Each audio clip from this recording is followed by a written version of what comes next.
Hello learners, कैसे हैं आप सब लोग। चलिए आपकी पीआईबी ज्ञान की क्लास शुरू करते हैं। पहली न्यूज़ है होलसेल प्राइस इंडेक्स फॉर जून 2025। तो आपका होलसेल प्राइस इंडेक्स देखिए मंथली आता है और मंथली हम इसके बारे में स्टडी भी करते हैं। आपको एग्ज़ाम के लिए हर मंथ का जानना ज़रूरी नहीं है, आप जो भी एग्ज़ाम से पहले लेटेस्ट आया होगा वो फिगर्स याद कर लीजिएगा। और लेकिन आपको ब्रॉडली ट्रेंड्स पता होने चाहिए। जो WPI CPI इसके ट्रेंड्स हैं वो आपके एग्ज़ाम में फाइनेंस एंड मैनेजमेंट के सिलेबस में भी एक्सप्लिसिटली मेंशन है, तो इसलिए ये आपको ट्रेंड जानना ज़रूरी है। तो ये आपका जून 2025 के हाइलाइट्स हैं और जो बेस ईयर WPI के लिए हम लेते हैं वो 2011-12 का है, जिसमें वैल्यू हम 100 मानते हैं हर किसी आपकी कमोडिटी की। और इसे office of economic adviser ministry of commerce and industry publish करते हैं। और जून 2025 में ईयर ऑन ईयर इसमें डिफ्लेशन देखी गई है। डिफ्लेशन होता है जब ये इन्फ्लेशन इंक्रीज़ नहीं होकर डिक्रीज़ होती है पिछले साल से। तो ये -0.13% का डिफ्लेशन देखा गया है इस बार। इसमें देखिए कमोडिटीज़ होती हैं अलग अलग तरह की और हर किसी का वेट होता है। उसमें जो प्राइमरी आर्टिकल्स हैं आपकी उसमें ईयर ऑन ईयर फॉल हुआ है। फ्यूल एंड पावर में भी देखिए फॉल हुआ है। मैन्युफैक्चर प्रोडक्ट्स हैं उसमें ईयर ऑन ईयर ग्रोथ हुई है।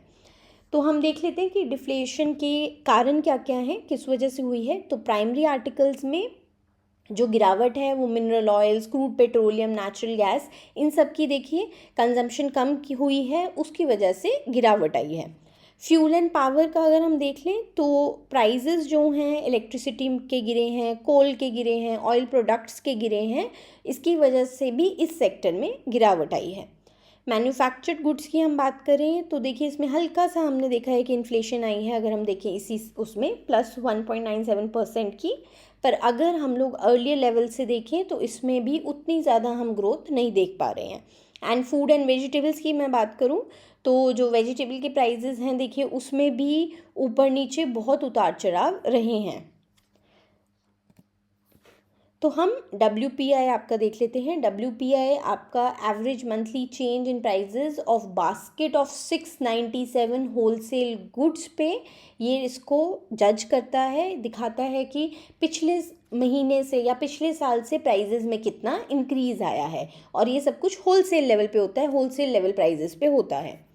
ये 3 प्राइमरी ग्रुप्स में देखिए डिवाइड रहते हैं। प्राइमरी आर्टिकल्स जिनका वेट है 22.6%, फ्यूल एंड पावर जिसका वेट है 13.1%, मैन्युफैक्चर्ड प्रोडक्ट्स जिसका वेट है 64.2%। और इसे मंथली पब्लिश किया जाता है और एनुअल चेंजेस और देखिए पिछले मंथ से दोनों कंपैरिजन इसमें किए जाते हैं। ये क्यों देखिए मैटर करता है, क्योंकि इससे हमें सप्लाई साइड की इन्फ्लेशन समझ आती है। क्योंकि देखिए कंज्यूमर साइड क्या है, कंज्यूमर साइड तो आपका CPI बताएगा ना, जो लोग पैसे दे रहे हैं वो खर्चा कर रहे हैं बास्केट ऑफ गुड्स में। ये है सप्लाई साइड, जो लोग बना रहे हैं, जो मैन्युफैक्चरर्स हैं उनकी साइड से इन्फ्लेशन किस तरफ वजह से हो रही है, उनकी कॉस्ट अगर बढ़ रही है तो ये सब इसमें जज किया जाता है। एंड पॉलिसी इन्फ्लुएंस भी देखिए, चाहे RBI डायरेक्टली WPI नंबर्स को नहीं यूज़ करता है, वो जो पॉलिसी मेकिंग है वो CPI नंबर्स पे करता है, लेकिन फिर भी कहीं ना कहीं थोड़ा सा इन्फ्लुएंस WPI नंबर का रहता है RBI की डिसीजन मेकिंग में। एंड देखिए बिजनेसेस को भी अपनी जो प्राइसिंग है, अपने कॉन्ट्रैक्ट्स, हर किसी को रिवाइज करना होता है अपनी भी, क्योंकि अगर इन्फ्लेशन आएगी तो उनको भी तो इन्फ्लेशन के हिसाब से अपने प्राइजेस को बढ़ाना पड़ेगा ना। और ये GDP डिफ्लेटर को भी हमारे कैलकुलेट करने में हेल्प करता है। क्योंकि GDP डिफ्लेटर आपका क्या है, जब हम आज के प्राइजेस पे GDP अपने कंट्री का कैलकुलेट करते हैं, जिसे हम नॉमिनल GDP बोलते हैं, उसको हम लोग डिवाइड करते हैं, एक्चुअली उसका कंपैरिजन करते हैं to real GDP। Real GDP वो GDP होता है जब मैं प्रोडक्शन लेवल आज के लेती हूँ बट मैं प्राइजेस बेस ईयर के लेती हूँ, तो उसमें कंपैरिजन आपका किया जाता है। तभी कांस्टेंट प्राइस GDP, यानी कि जो आपका रियल GDP भी कहलाता है, जो बेस ईयर के प्राइजेस होते हैं उन्हें हम कांस्टेंट प्राइजेस कहते हैं, उसको भी कैलकुलेट करने में आपके WPI का यूज़ किया जाता है। चलिए अब WPI के बाद हम CPI भी देख लेते हैं। कंज्यूमर प्राइस इंडेक्स भी जून 2025 के लिए रिलीज़ कर दिया गया है और इसे रिलीज़ करता है NSO, which is your national statistical office. और इन्होंने देखिए टाइप्स होते हैं CPI के अलग अलग। हेडलाइन CPI कंबाइंड जो है इन्फ्लेशन वो 2.10% है फॉर जून 2025। और 72 बेसिस पॉइंट, तो जब भी बेसिस पॉइंट्स हुए तो मतलब 0.72 का डिक्लाइन हुआ है मई से। इसमें भी देखिए WPI भी आप देख रहे हो डाउन आया है और CPI भी डाउन आया है। और यहीं अगर हम फूड इन्फ्लेशन की बात करें तो वो भी, उसमें भी डिफ्लेशन देखा गया है -1.06% का। और रूरल हेडलाइन CPI 1.72% है और अर्बन हेडलाइन CPI आपका 3.1% टू 12% से गिर के 2.56% हो गया है। तो आप देखो मोस्टली सारे ही आपके जितने भी इंडेक्सेस हैं और हेडलाइन आपका, जब भी हम हेडलाइन इन्फ्लेशन की बात करते हैं तो उसमें हम लोग फूड और हर चीज़ का, चाहे फ्यूल प्राइसेस हैं, चाहे हमें पता है कि वो बहुत वॉलेटाइल चीज़ें हैं, पर वो भी हम इंक्लूड करते हैं। हेडलाइन इन्फ्लेशन होता है, आपका कोर इन्फ्लेशन होता है। एंड CPI आपका क्या है, CPI मंथली चेंज हम देखते हैं इन रिटेल प्राइजेस। तो वो होलसेल प्राइजेस था, ये रिटेल प्राइजेस है for a standard basket of goods and services tracking inflation from consumers perspective. और इसमें जो बेस ईयर है वो आपका 2012 का है, उसे हम 100 मानते हैं।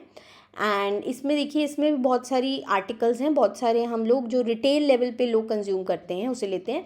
और RBI जो इन्फ्लेशन टारगेटिंग करता है वो CPI को ही यूज़ करता है। तो CPI combined is very important अगर हम RBI की पॉलिसी मेकिंग की बात करते हैं। और देखिए CPI में जो शार्प ड्रॉप हुआ है, इसका मतलब इन्फ्लेशन हमारी कंट्री में कम हो रही है। और हमने अभी पीछे देखा कि क्योंकि देखिए WPI इन्फ्लेशन भी कम हुआ है क्योंकि फ्यूल प्राइसेस कम हुए हैं, फूड इन्फ्लेशन कम हुई है, फूड के प्राइसेस कम हैं, तो आगे ऑब्वियसली देखिए वो कंज्यूमर को भी सस्ते ही मिलेंगे, इसलिए CPI भी कम हुआ है। इसका मतलब इन्फ्लेशन कूल डाउन हो रही है हमारी कंट्री में, स्पेशली फूड प्राइजेज़ में। और फूड सस्ता होगा, फ्यूल सस्ता होगा, तो उससे क्या होगा कि लोगों के हाथ में ज़्यादा पैसे बचेंगे, वो ज़्यादा गुड्स कंज्यूम कर सकेंगे, उनकी परचेजिंग पावर बढ़ेगी। और देखिए परचेजिंग पावर बढ़ाना कहीं ना कहीं हमारी मॉनेटरी पॉलिसी का एम भी है। जब हमारा देखिए कोविड-19 हुआ था या फिर कोई भी इंटरनेशनल लेवल पे डिस्ट्रप्शन होती है जिससे इन्फ्लेशन एकदम से बहुत ज़्यादा बढ़ जाती है, तो ईज़ करते हैं मॉनेटरी पॉलिसी को, एक्सपेंशनरी बनाते हैं, एकोमोडेटिंग मॉनेटरी पॉलिसी को फॉलो करता है हमारा सेंट्रल बैंक। तो वही उन्होंने किया जिसकी वजह से इन्फ्लेशन हमारी लो चल रही है। देन नेक्स्ट है the auction for sale of 2 government of India securities. तो कौन कौन सी सिक्योरिटीज़ का ऑक्शन फॉर सेल होगा? न्यू गवर्नमेंट सिक्योरिटी 2030, इसके अंदर 15,000 करोड़ फेस वैल्यू के। तो फेस वैल्यू क्या होता है, यील्ड क्या होता है, अगर आप मेरी फाइनेंस एंड मैनेजमेंट की क्लासेस अटेंड करते हैं तो आपको ये बहुत अच्छी तरह कॉन्सेप्ट्स पता होंगे। तो ये इशू किए जाएंगे via yield based auction using multiple price method, और एक 7.09% गवर्नमेंट सिक्योरिटी जो 2054 में मैच्योर होगी। देखिए जो भी ईयर्स होते हैं वो उनके मैच्योरिटी के ईयर्स होते हैं। 12,000 करोड़ की फेस वैल्यू के साथ auction through price based auction, also using multiple price method. इसमें ओवर सब्सक्रिप्शन का ऑप्शन भी सरकार रखेगी, जिसमें वो एडिशनल 2,000 करोड़ के सब्सक्रिप्शन को रखेगी for security for any future purpose. और ऑक्शन जो है उसे RBI मुंबई ऑफिस कंडक्ट करेगा वाया RBI इकोबेर पोर्टल। तो RBI का जो इकोबेर पोर्टल है, बेसिकली जो भी सरकार के टी बिल्स या कुछ भी इशू होता है वो उसी के थ्रू होता है। और नॉन कॉम्पिटिटिव बिड्स भी वो लेंगे up to 5% of issue from individuals and institutions. चलिए हमने न्यूज़ तो देख लिया, अब इसमें बहुत सारी टर्म्स हैं जो आपको समझनी ज़रूरी हैं। तो यील्ड बेस्ड ऑक्शन का मतलब है, जो हमने देखा 2030 की सिक्योरिटीज़ के लिए हैं, बिडर्स जो हैं एक यील्ड को कोट करते हैं और RBI अमाउंट को एलोकेट करता है बेस्ड ऑन असेंडिंग यील्ड, यानी कि जिसने सबसे नीचे की यील्ड दी होगी, मतलब यील्ड क्या है, इनकम है आपको, जो भी आप सिक्योरिटी में इन्वेस्ट करेगा मैं उससे इतने % इनकम चाहती हूँ। तो ऑब्वियसली जो सबसे कम यील्ड करेगा वो सबसे सस्ता पड़ेगा सरकार को, तो वो असेंडिंग ऑर्डर में जिसने बिड लगाई है उनको वो ये सिक्योरिटीज़ अलॉट करेंगे। देन है यील्ड आपका रिटर्न होता है इन्वेस्टर को, कोई भी बॉन्ड या सिक्योरिटी कोई भी हम अगर खरीदते हैं तो जो मेरी इनकम रहती है, यूजुअली ये परसेंटेज टर्म्स में लिखी जाती है। जैसे अगर हम सेकंड नंबर का पॉइंट देखेंगे 7.09%, यानी कि ये एक साल पे अगर आप 100 रुपये करते हैं तो 100 रुपये के पीछे 7.09 रुपीज़ आपको मिलेंगे। नेक्स्ट है प्राइस बेस्ड ऑक्शन, जो हमने देखा 2047 54 सिक्योरिटी के लिए। तो प्राइस बेस्ड ऑक्शन में क्या होता है, बिडर्स जो हैं वो प्राइस कोट करते हैं और एलोकेशन इसमें उल्टा हो जाएगा, जो सबसे ज़्यादा प्राइस देने को तैयार होगा अब डिसेंडिंग ऑर्डर में ये अलॉट किए जाते हैं। नॉन कॉम्पिटिटिव बिड्स देखिए स्मॉल इन्वेस्टर से ली जाती है, क्योंकि अगर हम हर किसी को ये कंपटीशन में डाल देंगे कि मैं प्राइस बेस्ड, या छोटे छोटे वाले जो इन्वेस्टर्स होते हैं ना उनके पास इतना नहीं विंडो होती है, तो उनके लिए भी 5% की नोटिफाइड अमाउंट रखी गई है। ओवर सब्सक्रिप्शन ऑप्शन क्या होता है, इसमें गवर्नमेंट देखिए जितने इशू करने हैं, जैसे 15,000 12,000 हमने पढ़ा है, उससे भी ज़्यादा अमाउंट के, यानी 2,000 हमने रखा था, 2,000 करोड़ के एक्स्ट्रा अगर ओवर सब्सक्राइब ये बॉन्ड्स हो सकते हैं तो अपनी किटी में रख सकती है। फिर हमने एक व्हेन इशू ट्रेडिंग है, ये जो भी ये होगा ये सब व्हेन इशू ट्रेडिंग पे किया जाएगा। व्हेन इशू ट्रेडिंग हम किसे बोलते हैं, जिसमें बाइंग और सेलिंग ऑफ गवर्नमेंट सिक्योरिटी होती है before it is formally issued, मतलब प्राइमरी मार्केट में जब आप उसे इशू कर रहे हैं उससे पहले ही उसका बाइंग एंड सेलिंग हो जाता है। It usually happens between the auction date and the settlement date for of a new government bond. So the bond is said to be traded on when issue basis because it is not yet issued but expected to be soon. It helps discover the market based expected yield of the new security. It improves liquidity and price discovery before actual issuance. तो price discovery क्या है कि जो bidders से हमने देखिए prices मंगवाए उससे हमें पता चल जाता है ना कि मार्केट में क्या एक्सपेक्टेशन है, वो कितनी प्राइस पे लेना चाहते हैं चीज़ को, उसी को हम प्राइस डिस्कवरी बोलते हैं। नेक्स्ट है फर्स्ट मेजर अंडर सी टनल ब्रेक थ्रू।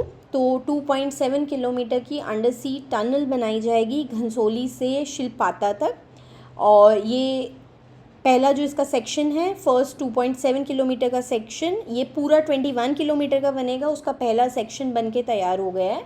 तो ये मुंबई के बांद्रा और कुर्ला कॉम्प्लेक्स, बीकेसी और थाने, इन दोनों को ये लिंक करेगी। तो देखिए इंडिया के लिए बड़ी बात है क्योंकि हमारी पहली ये अंडर सी टनल बनी है। सो ये जो है इसे new Austrian tunnelling method use करके बनाया गया है। न्यू ऑस्ट्रियन टनलिंग मेथड क्या है, तो इस मेथड में बेसिकली टनलिंग मेथड है, टनल की कंस्ट्रक्शन होगी। उसमें क्या होता है, जो भी टनल बनाते टाइम सराउंडिंग के आपका पत्थर होती है या जो भी मिट्टी होती है उसी को यूज़ किया जाता है। तो ऐसे नहीं कि एक मशीन, देखिए हमने यूजुअली क्या देखा है बाकी मेथड्स में कि मशीन होती है और वो बोरिंग करती है टनल्स के लिए, पर इसमें ऐसा नहीं है। इसमें जो हमारे सराउंडिंग सॉइल या रॉक है उसी को यूज़ करके स्ट्रक्चर को सपोर्ट दिया जाता है। So instead of relying heavily on concrete और steel reinforcements immediately, NATM allows the ground to bear loads naturally through controlled deformation. तो NATM को ऑलरेडी भी देखिए इंडिया में और प्रोजेक्ट्स में यूज़ किया जा चुका है, जैसे कि अटल टनल रोहतांग की, या फिर उधमपुर श्रीनगर बारामूला रेल लिंक पे यही टेक्नोलॉजी को यूज़ किया गया है। नेक्स्ट है श्री सरबंदा सोनोवाल जीज vision for BIMSTEC maritime transport pact. तो सेकंड बिम्स्टेक पोर्ट्स कॉन्क्लेव हुई है, अभी विशाखापट्टनम में हुई थी, जुलाई 14-15 को ये हुई थी। उसमें हमारे यूनियन मिनिस्टर सरबंदा सोनोवाल जी ने बे ऑफ बंगाल, देखिए जो बिम्स्टेक है वो बेसिकली बे ऑफ बंगाल के अराउंड ही जो कंट्रीज़ हैं उन्हीं का पैक्ट है। तो उन्होंने उस पर ग्लोबल ट्रेड एंड टूरिज़्म के बारे में काफ़ी बात की। एंड देखिए इसमें उन्होंने AMTC पैक्ट के बारे में बात की कि वो एक ब्लूप्रिंट है हमारी ब्लू इकोनॉमी के लिए। एंड जॉइंट फीजिबिलिटी स्टडीज़ होनी चाहिए, जितने भी बिम्स्टेक मेंबर्स हैं उनको आपस में अपनी, देखिए जितनी भी हम रीजनल ऑर्गेनाइजेशंस की बात करते हैं ना, वो आपस में क्या है, ये चाहते हैं कि आपस में हम एक दूसरे को कोऑपरेट करें और हर सेक्टर में, ट्रेड का हो, मैरीटाइम का हो, डिफेंस का हो, हर सेक्टर में कोऑपरेट करें और साथ में उन्नति करें। वही सबका विकास, सबका साथ सबका विकास। Then sustainable maritime transport centre भी अनाउंस किया गया कि Indian Ocean centre of excellence जो at Mumbai's maritime training institute, वहाँ पर ये बनाया जाएगा। ये भी हमारे यूनियन मिनिस्टर जी ने डिक्लेयर किया है। तो बिम्स्टेक देख लेते हैं क्या है। बिम्स्टेक आपका एक रीजनल कॉरपोरेशन है जो 1997 में बना था। पहले इसका नाम BISTEC होता था। इसे जो बिम्स्टेक का नाम दिया था वो 2004 में मिला था, जब इसमें म्यांमार, नेपाल, भूटान को भी ऐड कर दिया गया था। तो अभी करंटली बिम्स्टेक में 7 मेंबर्स हैं। ऐसे याद रखो, बिम्स्टेक जो वर्ड है उसमें 7 अल्फ़ाबेट्स आते हैं, तो 7 मेंबर्स हैं। 7 मेंबर्स हैं अभी currently, Bangladesh, Bhutan, India, Myanmar, Nepal, Sri Lanka and Thailand. तो इसका जो परमानेंट सेक्रेटेरिएट है वो ढाका, बांग्लादेश में है। और अभी मार्च 2022 में बिम्स्टेक ने एक बिम्स्टेक चार्टर भी अडॉप्ट किया था। जितनी भी कंट्रीज़ हैं, 7 कंट्रीज़ ने, उससे इसे पूरा एक देखिए लीगल फ्रेमवर्क मिल गया था। इसके जो भी जैसे भी इसमें काम किया जाएगा, मेंबरशिप एक्सपेंशन, अगर फ्यूचर में देखिए और लोगों को भी ऐड करना है, अगर किसी और रीजनल ब्लॉक से ये लोग पार्टनरशिप करते हैं, किसी भी कंट्री से करते हैं, आपस में जो भी करते हैं, वो सारे रूल्स एंड रेगुलेशंस इनके इस चार्टर में मेंशन किए गए हैं। Then governance and leadership related है कि एक समिट होती है, जितने भी हेड्स हैं इन 7 कंट्रीज़ के, वो अप्रॉक्सीमेटली एवरी 2 ईयर्स वो लोग मिलते हैं। Then ministerial and sectoral meetings होती हैं, हर देखिए सेक्टर के अलग अलग, जैसे अभी हमने देखा कि सरबंदा सोनोवाल जी ने भी की है। देन एक सीनियर ऑफिशियल्स की मीटिंग्स होती हैं जो इम्प्लीमेंटेशन देखती हैं, जो भी इसमें देखिए प्रोजेक्ट या जो भी इनिशिएटिव अनाउंस किया गया है। और एक परमानेंट वर्किंग कमेटी है जो नेशनल फोकल पॉइंट्स को कोऑर्डिनेट करती है। जो चेयरमैनशिप है इसकी भी रोटेट करती है और ये अल्फ़ाबेटिकली रोटेट करती है। अभी जो 6 समिट हुई थी इसकी 2025 में चल रही, अभी हुई थी रिसेंटली, वो थाईलैंड में हुई थी और थीम था प्रॉस्पेरेंस, रेजिलिएंट एंड ओपन।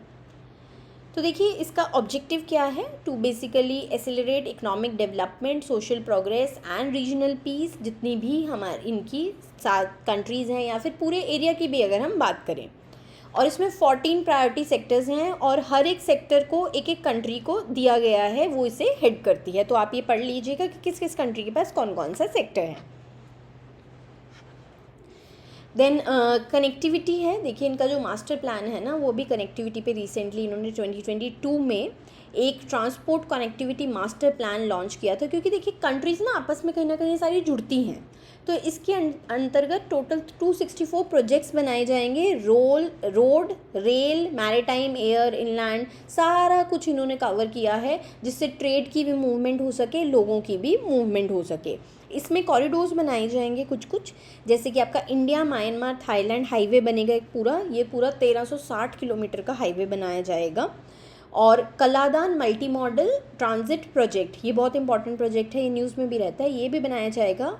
ये बेसिकली इंडिया और म्यांमार के बीच में है और इसमें जो कोलकाता है हमारा, उसे सितवे पोर्ट और पलेतवा रिवर पोर्ट, जो कि आपका म्यांमार में लोकेटेड है, यहाँ से बाय रोड मिज़ोरम तक सामान, ट्रेड, पीपल कोई भी मूव करेंगे। ये बेसिकली जो सिलीगुड़ी कॉरिडोर है ना अभी हमारा, जिसे चिकन नेक भी कहते हैं इंडिया की, उसको बाईपास करने के लिए ये बनाया जा रहा है।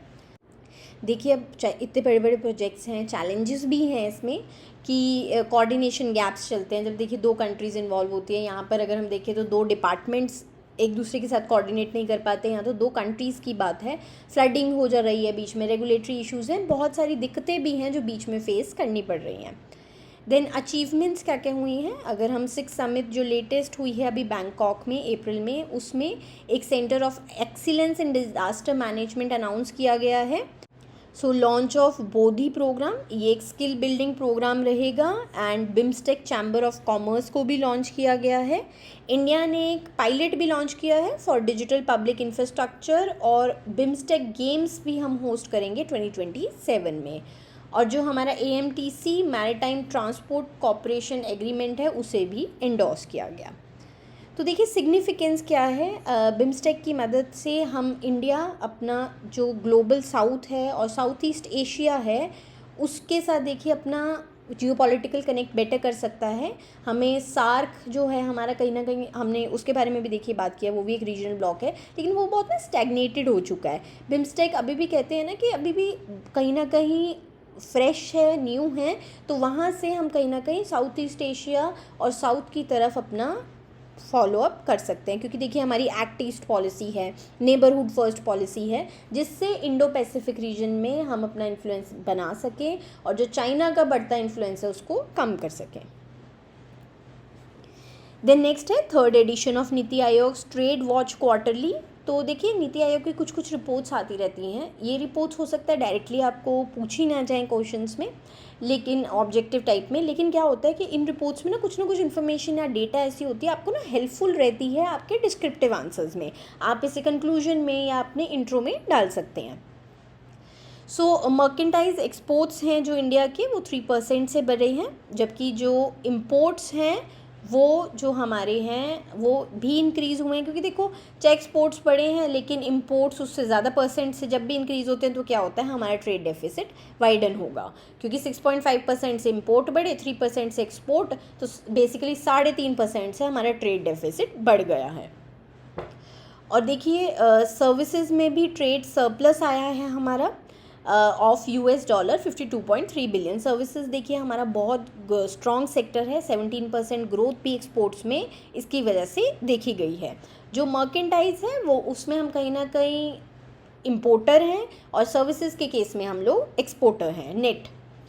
एंड एक्सपोर्ट का जो कॉम्पोजिशन है वो स्टेबल रहा है with the emergence of aircraft and spacecraft parts into the top 10 exports. तो देखिए एयरक्राफ्ट और स्पेसक्राफ्ट के पार्ट्स भी इंडिया से अब एक्सपोर्ट हो रहे हैं।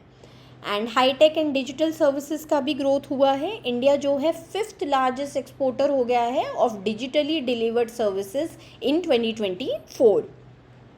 और हाईटेक मर्केंटाइज का भी जो एक्सपोर्ट्स है वो भी 10.6% से इंडिया में ग्रो हुआ है। इसमें बेसिकली आपकी इलेक्ट्रिकल मशीनरी आ जाती है या डिफेंस के प्रोडक्ट्स आ जाते हैं। तो देख ही रहे हो आप, देखो सबसे पहले हमने क्या देखा, हमारा मर्केंटाइज और सर्विसेज में से सर्विसेज ज़्यादा ऊपर है, उसी की वजह से हम कहीं ना कहीं उसके ट्रेड सरप्लस में हैं, पर ओवरऑल हम लोग ट्रेड डेफिसिट में हैं। अब अगर मैं सर्विसेज में भी बात करूं, उसमें डिजिटल सर्विसेज में हम लोग हाईटेक डिजिटल सर्विसेज लूं या डिजिटल डिलीवर्ड सर्विसेज लूं, उसमें हमारा ज़्यादा ग्रोथ देखा गया है। अब देखिए आप जानते ही होंगे कि यूएस जो है पिछले कुछ दिनों से हम देख रहे हैं कि टैरिफ बढ़ा रहे हैं। हर कंट्री में, वर्ल्ड की हर कंट्री में उनके टैरिफ बढ़ रहे हैं। और अभी जो है न्यू यूएस टैरिफ रिजीम आया है जिसमें 10% baseline tariff plus higher duties on specific countries उन्होंने बढ़ाई है। और देखिए इस केस में क्या हुआ है, इंडिया को थोड़ा एडवांटेज मिल गया है over it's competitors like China, Canada and Mexico, क्योंकि इंडिया पे इतना ज़्यादा टैरिफ स्लैप नहीं किया है यूएस ने as compare to other countries. तो इसकी वजह से भी कहीं ना कहीं हमारा जो हम ये एक्सपोर्ट देख रहे हैं ना कि हमारा बड़ा है सर्विसेज का, ये भी कहीं ना कहीं उसका रीज़न है। And sectors such as pharmaceuticals, textiles and electrical machinery stand to benefit significantly due to this thing. And NITI Aayog ने, देखिए अब नीति आयोग जब डेटा भी बताते हैं तो ये भी बताते हैं कि हम आगे और क्या स्टेप्स ले सकते हैं। एक तरह से सॉल्यूशन है, आपको आंसर राइटिंग में हेल्प कर सकेगा ये चीज़। एनहांस्ड एक्सपोर्ट प्रमोशन करना चाहिए सरकार को, deeper global value chain integration होना चाहिए हमारी कंट्री का, सर्विसेज फोकस्ड एग्रीमेंट्स होने ज़रूरी हैं क्योंकि हम देख भी रहे हैं कि सर्विसेज, उसमें भी डिजिटल सर्विसेज में हमारी ग्रोथ ज़्यादा है। डिजिटल ट्रेड फ्रेमवर्क सेटअप होने चाहिए and cross border data flow recognition होनी चाहिए। अब इम्प्लीकेशंस इसके देख लेते हैं कि it reflects India's trade resilience amid geopoliticals uncertainty and evolving global trends. तो आप देख ही रहे हो कि इतना ज़्यादा चेंजेस हो रहा है, हम देख रहे हैं कि कहीं कहीं वॉर हो रही है या इतना ज़्यादा जियोपॉलिटिकल टेंशन्स हैं कंट्रीज़ के बीच में, या यूएस टैरिफ लगा रहा है, या हर कंट्री की अपनी अपनी पॉलिसीज़, इतना ज़्यादा कुछ हो रहा है, उसमें भी कहीं ना कहीं हमारा ट्रेड रेजिलियंट है। और ये भी हाईलाइट होता है कि डिजिटल सर्विसेज और हाई टेक मैन्युफैक्चरिंग हमारे जो सेक्टर्स हैं वो कहीं ना कहीं हमें और बढ़ावा देना चाहिए, बॉल्स्टर करनी चाहिए, क्योंकि यही हमें फ्यूचर में ट्रेड डेफिसिट से ट्रेड सरप्लस में लेकर जाएंगे। देन नेक्स्ट है आईकार्स 97th फाउंडेशन डे। तो आईकार जो है it stands for Indian council of agriculture research. ये एक ऑटोनॉमस बॉडी है under department of agriculture research and education, ministry of agriculture and farmers welfare. इसे 1929 में बनाया गया था under imperial council of agriculture research and registered under societies registration act 1860। और जो यूनियन एग्रीकल्चर मिनिस्टर हैं वो इसके एक्स ऑफिशियो प्रेसिडेंट होते हैं आईकार के, और डायरेक्टर जनरल होते हैं इसके, जो इसके चीफ एग्जीक्यूटिव रहते हैं। इसका हेडक्वार्टर अभी न्यू दिल्ली में है और अभी करंटली हमारी कंट्री में 113 रिसर्च इंस्टीट्यूशन, 74 एग्रीकल्चर यूनिवर्सिटीज़ और ओवर 725 कृषि विज्ञान केंद्र, इन सबको ये कोऑर्डिनेट करता है। तो आईकार बेसिकली क्या है, देखिए जितना भी हमारा, अगर मैं कहूँ ना, एक एपेक्स इंस्टीट्यूट है, जितना भी agriculture and allied sector related काम है उनको बढ़ावा देना है, उनकी कोई स्कीम निकली है उसको इम्प्लीमेंट करना है, मेजरली आईकार का एक बहुत बड़ा रोल रहता है। So it functions as a nodal body for agriculture research, education and extension in areas like crops, horticulture, animal sciences, fisheries and natural resource management. और देखिए एक स्कीम है one scientist and one product and विकसित कृषि संकल्प अभियान, ये जो इनिशिएटिव्स हैं इसके अंतर्गत आईकार ने अभी तक 679 क्रॉप वेराइटीज़ इंट्रोड्यूस की हैं और वर्ल्ड की पहली जीनोम एडिटेड राइस भी आईकार ने ही डेवलप की है। और भी देखिए बहुत मेजर प्रोग्राम्स हैं जैसे कि global centre for excellence on millets, national gene bank, ये सब कुछ आईकार ने ही एस्टैब्लिश किया है। नेक्स्ट है union minister of state for minority affairs Shri George Kurian ji will launch a skill training and women entrepreneurship development project under PM Vikas scheme. तो यहाँ पे हम पीएम विकास स्कीम देख लेते हैं क्या है। इट स्टैंड्स फॉर प्रधानमंत्री विरासत का संवर्धन। ये एक सेंट्रल सेक्टर स्कीम है under ministry of minority affairs. तो सेंट्रल सेक्टर स्कीम और सेंट्रली स्पॉन्सर्ड स्कीम अलग अलग होती है। सेंट्रल सेक्टर स्कीम आपकी वो स्कीम होती है जिसे सेंटर ही इम्प्लीमेंट करता है और सारा पैसा भी जो लगाता है वो सेंटर ही लगाता है। सेंट्रली स्पॉन्सर्ड स्कीम में क्या होता है, इम्प्लीमेंटेशन स्टेट के पास होती है और पैसा यूजुअली जो बजट होता है वो सेंटर और स्टेट के बीच में 50-50 या कोई और रेशो में डिवाइड होता है। इसे मार्च 2025 में लॉन्च किया गया है। और देखिए जो पहली 5 स्कीम्स थी, सीखो और कमाओ, नई मंजिल, नई रोशनी, उस्ताद और हमारी धरोहर, तो इन पांचों को अब एक तरह से एक अम्ब्रेला स्कीम के अंदर ले आया गया है जो कि पीएम विकास है। बेसिकली ये सोशो इकोनॉमिक डेवलपमेंट के लिए बनाई गई हैं ऑफ 6 नोटिफाइड माइनॉरिटी कम्युनिटीज़ जो हमारी कंट्री में हैं, जो कि मुस्लिम, क्रिश्चियन, सिख, बुद्धिस्ट, जैन और ज़ोरास्ट्रियन हैं। उनकी इसमें स्किल डेवलपमेंट और ट्रेनिंग होती है, women leadership and entrepreneurship, education पे उनके ध्यान ज़्यादा दिया जाता है, इंफ्रास्ट्रक्चर डेवलपमेंट है बेसिकली इन्हीं, देखिए जो भी हमारी माइनॉरिटी कम्युनिटीज़ हैं उनको बढ़ावा देने के लिए। तो जो पीएम विकास है और जो उन्होंने स्कीम लॉन्च की है, इसमें it aims to train approximately 9 lakh individuals over 15th finance commission cycle. Artisans जो हैं अप टू 1 लाख स्किल किए जाएंगे। नॉन ट्रेडिशनल यूथ है उसमें से 5 लाख यूथ को NSQF अलाइंड जॉब रोल्स दिए जाएंगे और विमेन एंटरप्रेन्योरशिप्स को भी बढ़ावा दिया जाएगा। 2 लाख विमेन को उनको मेंटरशिप दी जाएगी, उनको उनका बिजनेस खड़ा करने में मदद दी जाएगी और उनको बिज सखीस बनाया जाएगा। एजुकेशन के फील्ड में 1 lakh school drop out youth target की जाएगी और उन्हें आगे दोबारा से पढ़ाई स्टार्ट करने के लिए प्रोत्साहन दिया जाएगा। इसे स्किल इंडिया मिशन और स्किल इंडिया पोर्टल ऑलरेडी जो इस्टेब्लिश्ड है उसके थ्रू ही पीएम विकास को भी कहीं ना कहीं डिलीवर किया जा रहा है, ये सारी जितनी भी सर्विसेज हैं। और देखिए अब क्या होगा कि जैसे हम लोग बिज़नेस की बात कर रहे हैं और विमेन लीडरशिप, उनको बिज़नेस में लाना, या फिर आर्टिसंस को, देखिए अब इनको अगर बिज़नेस खड़ा करना है, इनको चीपर क्या है, क्रेडिट भी देना ज़रूरी है, तो वो भी दिया जाएगा। फाइनेंशियल इंक्लूजन की जा रही है इनकी into formal credit structure through NMDFC। और आर्टिसंस को सपोर्ट दिया जा रहा है via export promotion council for handicrafts, उनको marketing, branding, producer group information सब में देखिए मदद की जा रही है। और जो पार्टनर्स हैं इसमें उनको एटलीस्ट 75% अपनी जो फैक्ट्रीज़ हैं, अपने जो भी बिजनेसेस हैं, जो भी इसके अंतर्गत जिनको बेनिफिट होगा बिजनेसेस को, उनको 75% NSQF ट्रेन कैंडिडेट्स को जॉब्स देनी है अपने बिजनेसेस में। तो देखिए मल्टी बेनिफिट्स हैं इस स्कीम के। नेक्स्ट है ADITI scheme to accelerate industrial energy efficiency in India. तो इस स्कीम को bureau of energy efficiency administer करेगा अंडर मिनिस्ट्री ऑफ पावर और इसका टोटल बजट आउटले है 1000 करोड़ का।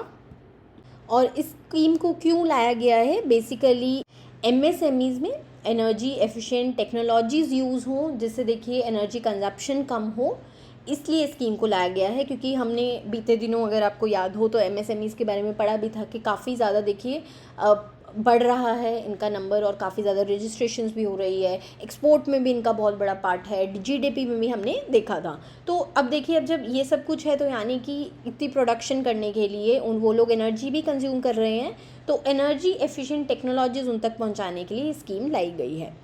इसमें इंटरेस्ट सबवेंशन दिया जाएगा उन्हें 5% for micro and small enterprises, 3% for medium enterprises, और टोटल 875 करोड़ को एलोकेट किए गए हैं इंटरेस्ट रिलीफ के लिए इस स्कीम पे। टोटल तो 1000 करोड़ है, 1000 करोड़ में से 875 करोड़ इंटरेस्ट रिलीफ देने के लिए है। और देखिए वो टेक्नोलॉजीज़ ये लगाएंगे, अपने डिप्लॉय करेंगे अपनी फैक्ट्रीज़ में, अपने जो भी यूनिट्स हैं उसमें, और एनर्जी ऑडिट्स भी होंगे रेगुलरली। तो 50 करोड़ ईयरमार्क्ड है for investment grade energy audit, 75 crore है for detailed project reports and monitoring and verification post implementation. तो ये पूरा आपका 1000 करोड़ का ब्रेकअप दे दिया गया है। एंड जो आदित्य वेब पोर्टल है उसे भी बनाया जाएगा to streamline application financing and implementation. अब इससे इम्पैक्ट क्या लाया जाएगा, इस स्कीम के थ्रू क्या एक्सपेक्टेशन है कि एमएसएमईज़ हैं वो 30 to 50% का रिडक्शन ला सकते हैं अपनी एनर्जी कंजप्शन में, और उससे क्या होगा कि इससे 9000 करोड़ रुपीज़ की इन्वेस्टमेंट भी मोबिलाइज होगी इन एनर्जी एफिशिएंट टेक्नोलॉजीज़।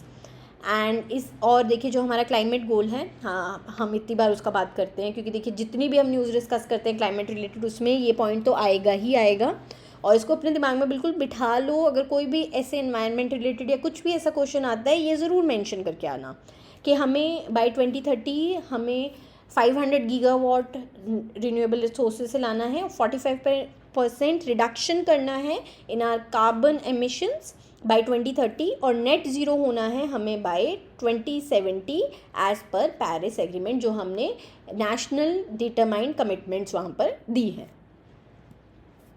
नेक्स्ट है periodic labour force survey monthly bulletin June 2025, इसे भी एनएसओ ने पब्लिश किया है।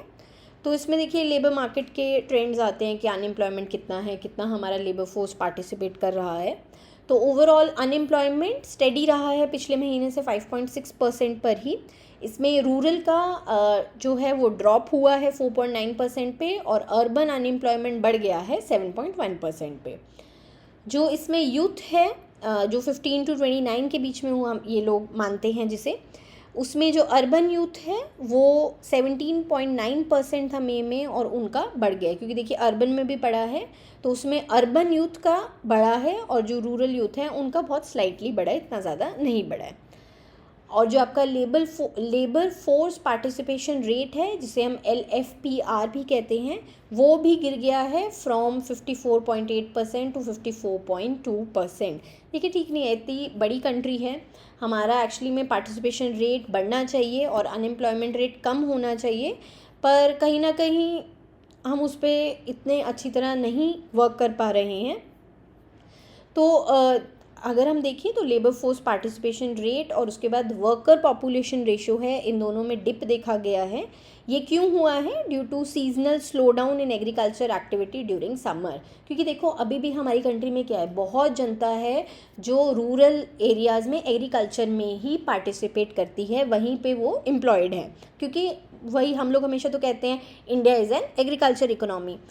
अब देखिए सीजनल चेंज होते हैं, राबाई क्रॉप लगेगी, आपकी खारिफ क्रॉप लगेगी, तो एक क्रॉप लगती है वो हार्वेस्ट हो जाती है, उसके बाद देखिए टाइम लगता है दूसरी क्रॉप लगाने में, ज़मीन को टाइम भी देना पड़ता है, तो सीजनल स्लो डाउन्स भी होते हैं जिसकी वजह से लोग उतने टाइम के लिए आउट ऑफ जॉब हो जाते हैं। हीट रिलेटेड भी देखिए, गर्मी इतनी ज़्यादा है, हम सब जानते ही हैं, ये तो हम सब फील कर रहे हैं, तो उसमें भी देखिए हीट रिलेटेड ना, हीट वेव्स और इसकी वजह से क्लाइमेट चेंजेस की वजह से भी ना बहुत ज़्यादा हम लोग कहीं ना कहीं GDP पे लूज़ करेंगे, ये एज़ पर रिपोर्ट लाया भी गया है। जो रूरल फीमेल्स हैं वो भी फार्म वर्क से शिफ्ट कर रही हैं टू अनपेड डोमेस्टिक ड्यूटीज़। तो इन सब चीज़ों की वजह से जो आपका लेबर फोर्स पार्टिसिपेशन रेट है वो गिरा है, और जो अनएम्प्लॉयमेंट है वो थोड़ा सा हमने बढ़ता हुआ देखा है। नेक्स्ट है प्राइम मिनिस्टर धन धान्य कृषि योजना।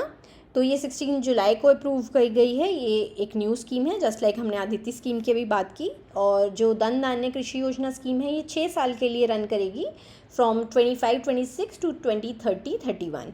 और इसमें 100 एग्रीकल्चरल डिस्ट्रिक्ट्स को टारगेट किया जाएगा। इसका एनुअल आउटले है 24,000 करोड़ रुपीज़। इसमें 36 एग्जिस्टिंग जो सेंट्रल स्कीम्स हैं ना रिलेटेड टू एग्रीकल्चर सेक्टर या फिर जो भी हमारे फार्मर्स रिलेटेड हैं, फ्रॉम 11 मिनिस्ट्रीज़। तो एक तरह से ये भी क्या है, ये भी एक अम्ब्रेला स्कीम है और इसके अंडर अब सारी स्कीम्स लाई जा रही हैं। अब देख लो पीएम विकास आई, बहुत सारी अब ऐसी स्कीम्स आ रही है कि अम्ब्रेला बनाया जा रहा है, और उसके अंदर क्योंकि इतनी सारी स्कीम्स थी ना, इतना ज़्यादा हौच पौच हो गया था, इतना ज़्यादा फैला हुआ था, कॉम्प्लिकेटेड था सबके लिए, कि अब वो एक तरह से अम्ब्रेला बना के कहीं ना कहीं ऑर्गेनाइज कर रहे हैं सारी स्कीम्स को। तो सिलेक्शन क्राइटेरिया डिस्ट्रिक्ट्स का इसमें क्या रहेगा, वो डिस्ट्रिक्ट्स ली जाएंगी जहाँ पे लो एग्रीकल्चर प्रोडक्टिविटी है, मॉडरेट क्रॉपिंग इंटेंसिटी है, या फिर बिलो एवरेज क्रेडिट एक्सेस है। तो बेसिकली वो डिस्ट्रिक्ट्स ही लिए जा रहे हैं। तो 1 डिस्ट्रिक्ट पर स्टेट और यूटी इसमें ली जाएगी जहाँ पर अभी तक या तो क्रेडिट नहीं पहुँचा है या फिर प्रोडक्टिविटी उस हिसाब से इंक्रीज़ नहीं हुई है, जहाँ पर ऑब्वियसली देखिए इन स्कीम्स का बेनिफिट पहुँचा नहीं है और पहुँचाना ज़रूरी है। ये एस्पिरेशनल डिस्ट्रिक्ट्स प्रोग्राम है जो सरकार का, उसी से इंस्पायर है। ये एक तरह से मान लीजिए कि एस्पिरेशनल फार्मर डिस्ट्रिक्ट्स अब बनाई जाएंगी। तो इसमें धन धान्य समितिज़ बनाई जाएंगी जिसे डिस्ट्रिक्ट कलेक्टर्स हेड करेंगे, जो एक्शन प्लान को फाइनलाइज करेंगे। और इसमें क्या है कि आपकी एग्रीकल्चर प्रोडक्टिविटी को बढ़ावा दिया जाएगा, उन्हें क्रेडिट को एक्सेस मिलेगी, short term long term both, और पोस्ट हार्वेस्ट स्टोरेज के लिए गोडाउन्स बनाए जाएंगे, और भी ऐसे बहुत सारी चीज़ों में हेल्प दिया जाएगा। और इसमें प्रोग्रेस जो है वो सेंट्रल नोडल ऑफिसर्स और नीति आयोग हैं इसकी प्रोग्रेस को रिव्यू करेंगे। और प्रोग्रेस जो है वो करेंगे रिव्यू ऑन 117 की परफॉर्मेंस इंडिकेटर्स। अब ये देखो ये सब क्या है, अगर आप लोगों ने मेरी बजट की क्लास अटेंड की है, अगर आप फाइनेंस एंड मैनेजमेंट की क्लासेस देखते हो, उसमें याद है हमने आउटकम बेस्ड बजट की बात की थी कि अब पहले कुछ डिपार्टमेंट से शुरू हुआ था, अब सारे डिपार्टमेंट्स का आउटकम बेस्ड बजट है, जब हमने ट्रेंड्स किए थे बजट के।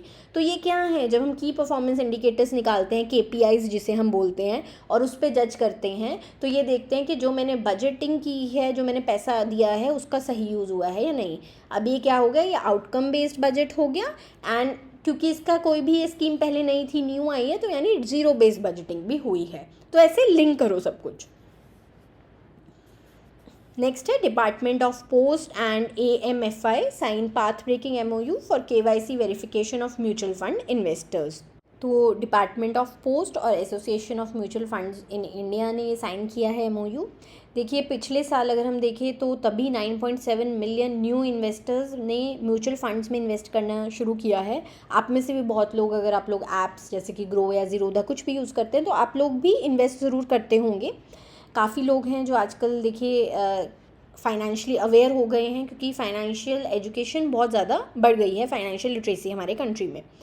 तो इसी के लिए ये MOU साइन किया है। अब इसमें क्या होगा, जितना भी पोस्टल स्टाफ है वो असिस्ट करेगा इन्वेस्टर्स को, जितने भी हमारे 1.64 लाख पोस्ट ऑफिसेज हैं, KYC फॉर्म्स फिल आउट करने में, वेरीफाई और टेस्ट करेगा self certified documents, and forward करेगा डॉक्यूमेंटेशन को रेलेवेंट एसेट मैनेजमेंट कंपनीज़ को। तो एसेट मैनेजमेंट कंपनीज़ वो होती हैं जो म्यूचुअल फंड्स को एक्चुअली में हैंडल करती हैं। इससे क्या होगा, इन्वेस्टर्स के जो भी KYC है वो वैलिडेटेड हो जाएगी, क्योंकि ऑब्वियसली पोस्टल स्टाफ द्वारा वो वैलिडेटेड है। और ये रिकॉर्ड्स आगे जो आपकी एसेट मैनेजमेंट कंपनीज़ हैं उनको हेल्प करेंगे। और जो भी डेटा है उसको प्रोटेक्ट करने के लिए रूल्स जो सेबी रेगुलेशंस के अंतर्गत बनाए गए हैं उसको बिल्कुल फॉलो किया जाएगा।